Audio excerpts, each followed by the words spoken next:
वीरभद्रासन प्रकार 1 में एक कहने पर पाँव में अंतर ले लेंगे। जंप लेके भी कर सकते हैं, आराम से भी कर सकते हैं। 2 कहने पर हाथ साइड से ऊपर।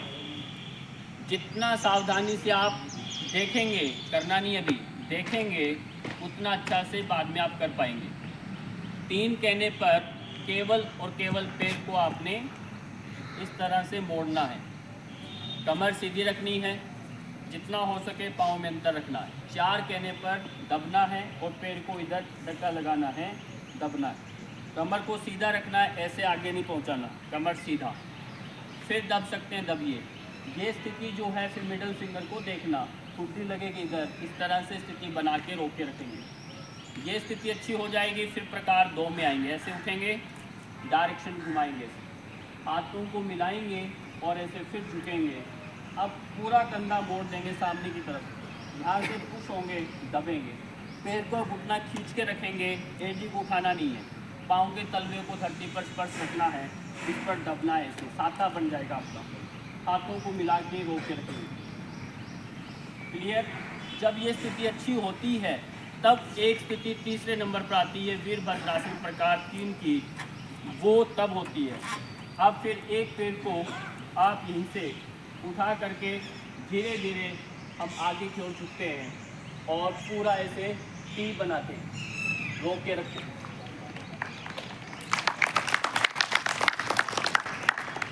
ये बन गया आपका वीरभद्रासन प्रकार 3। फिर वहीं पर आना। चलिए ऐसे ही दूसरी तरफ करेंगे। चलिए सभी अब मिलके करेंगे। एक किनारे से दूसरे किनारे जाओ। 1 करिए सभी। 2 दाहिने पाँव घुमाया।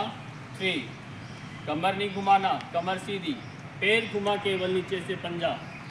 और 4 दबे, दबो, दबिए, रोक के रखिए।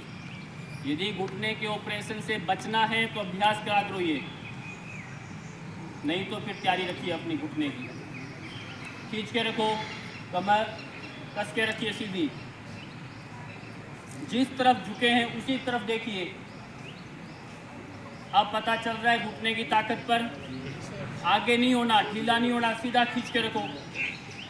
अब यहीं से बदल करके प्रकार 2 में जाएंगे। ट्विस्ट कर दीजिए, ट्विस्ट कर दिया।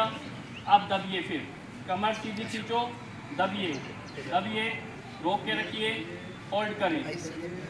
1 2 3 4 5 6 7 8 9 10। रिलैक्स करोगे, हाथ साइड से आइए। अब प्रकार 3 करके देखिए। एक पैर को बीच में लाओ, पैर को बीच में लाओ, पूरे अच्छे से बैलेंस के साथ जाइए। धीरे धीरे रोक के रखिए, स्थिर करें।